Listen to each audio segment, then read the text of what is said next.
Welcome to Telugu one news. నేను మహాలక్ష్మి. ఎన్నాళ్ళకెన్నాళ్ళకు ప్రజాస్వామ్య స్ఫూర్తితో అసెంబ్లీ సెషన్. దాదాపు దశాబ్దం తర్వాత భారత్లో ప్రజాస్వామ్యం ఇంకా ఉందన్న నమ్మకం కలిగేలా ఒక రాష్ట్ర అసెంబ్లీ సమావేశాలు జరిగాయి. నిజం, 2014 సార్వత్రిక ఎన్నికల తర్వాత దేశంలో చట్టసభల తీరు దారుణంగా మారిపోయింది. కేంద్రంలో బీజేపీ నేతృత్వంలోని ఎన్డీఏ సర్కార్ కొలువుదీరిన తర్వాత చట్టసభల నిర్వచనమే మారిపోయిందా అనిపించేలా పరిస్థితులు మారిపోయాయి. మోడీ ప్రధానిగా పదవీ బాధ్యతలు చేపట్టిన తర్వాత పార్లమెంటు సమావేశాల తీరులో ఒక స్పష్టమైన మార్పు వచ్చింది.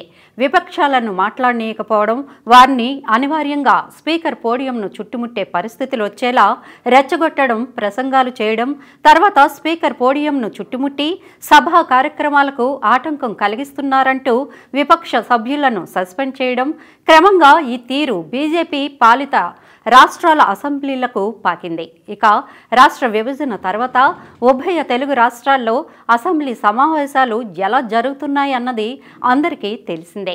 2014 ఎన్నికల అనంతరం ఏపీలో తెలుగుదేశం ప్రభుత్వం కొలువుదీరితే తెలంగాణలో బీఆర్ఎస్ సర్కార్ కొలువుదీరింది. తెలంగాణ అసెంబ్లీ అప్పటి నుంచి ఏకవ్యక్తి ఆధిపత్యం అన్నట్లుగానే సాగింది. కేసీఆర్ కనుసన్నల్లో అసెంబ్లీ సమావేశాలు జరిగేవి.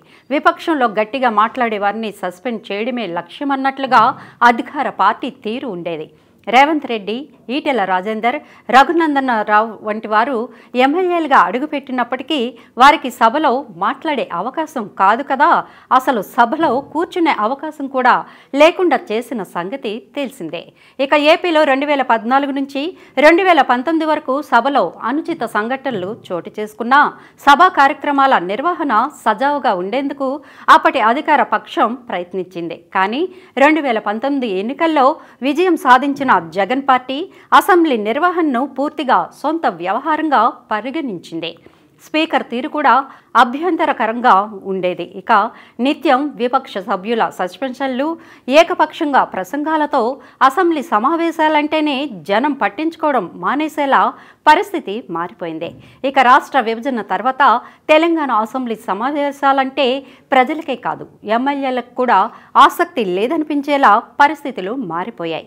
ఉమ్మడి రాష్ట్రంలో అసెంబ్లీ జరిగినన్ని రోజులు అసెంబ్లీ కలకల్లాడుతూ ఉండేది. అర్ధరాత్రి వరకు చర్చలు జరిగిన సందర్భాలు కూడా ఉన్నాయి. సభ్యులు కూడా ఉత్సాహంగా చర్చలో పాల్గొనేవారు. అసెంబ్లీ లోపలే కాదు, బయట కూడా ప్రజా సంఘాల హడావిడి కనిపించేది.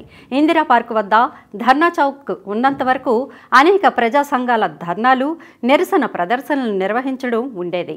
అలాగే సామాన్య ప్రజల్లో కూడా అసెంబ్లీ సమావేశాలు జరుగుతున్నాయంటే అదో రకమైన ఉత్కంఠ ఉండేది. అయితే రాష్ట్ర విభజన తర్వాత పరిస్థితి పూర్తిగా మారిపోయింది. తెలంగాణ అసెంబ్లీ సమావేశాలంటే ఒక మొక్కుబడి తంతు అన్నట్లుగా తయారైంది. 6 నెలలకు ఒకసారి తప్పక అసెంబ్లీ సమావేశం కావాలనే రాజ్యాంగ నిబంధన ఉండడం వల్ల కానీ, లేకుండా అసలు అసెంబ్లీ సమావేశాలే అవసరం లేదన్నట్లుగా అప్పటి ప్రభుత్వ తీరు ఉండేది. అందుకే సభకు సభ్యుల హాజరు అతి తక్కువగా ఉండేది. అటువంటి పరిస్థితుల్లో తాజా అసెంబ్లీ ఎన్నికల్లో బీఆర్ఎస్ పరాజయం పాలై కాంగ్రెస్ అధికారంలోకి వచ్చింది. ఇంకా స్పీకర్ ఎన్నిక దగ్గర నుంచి ప్రత్యేక తెలంగాణలో 3వ అసెంబ్లీ తొలి సమావేశాలు ప్రత్యేకతని చాటుకున్నాయి. కనుమరుగైపోయిన సభా సాంప్రదాయాలు, విలువలు మళ్లీ తెరపైకి వచ్చాయి. విపక్షం రెచ్చగొట్టేలా ప్రసంగాలు చేసిన అధికార కాంగ్రెస్ సంయమనంతో వ్యవహరిస్తోంది. విపక్షాల విమర్శలకు ధీటుగా సమాధానం ఇస్తూనే గత ప్రభుత్వం తప్పిదాలను ఎత్తి చూపిస్తోంది. సస్పెన్షన్ల మాటే ఉండొద్దని, తమ ప్రభుత్వం విపక్షాల సూచనలు స్వీకరిస్తుందని, ఏ అంశంపైనైనా సరే చర్చకు ముందుకు వస్తుందని, విపక్షాల గొంతు నొక్కే ప్రయత్నం చేయొద్దని ముఖ్యమంత్రి రేవంత్ రెడ్డి అసెంబ్లీ వేదికగా ప్రకటించారు. ఇక ఆయన ప్రకటనకు అనుగుణంగానే అసెంబ్లీ సమావేశాలు జరుగుతున్నాయి. చర్చ కూడా జరిగింది. చర్చల్లో ఎవరిది పై చేయి అన్నది అప్రస్తుతం. అసలు అసెంబ్లీలో చర్చలు జరిగే వాతావరణమే గత 10 ఏళ్లుగా కనిపించలేదు. అటువంటిది కాంగ్రెస్ అధికార పగ్గాలు చేపట్టిన తర్వాత జరిగిన తొలి అసెంబ్లీ సమావేశాల్లో ముందు అసెంబ్లీ సమావేశాలు ఎలా ఉండబోతున్నాయన్నది తెలిసిపోయింది. చర్చలకు, ప్రజా సమస్యల పరిష్కారానికి వేదికగా అసెంబ్లీ జరుగుతుందన్న నమ్మకం ఏర్పడింది. ఈ తీరు మిగిలిన రాష్ట్రాలకు ఆదర్శంగా నిలవాలని ప్రజాస్వామ్య వాదులు ఆకాంక్షిస్తున్నారు.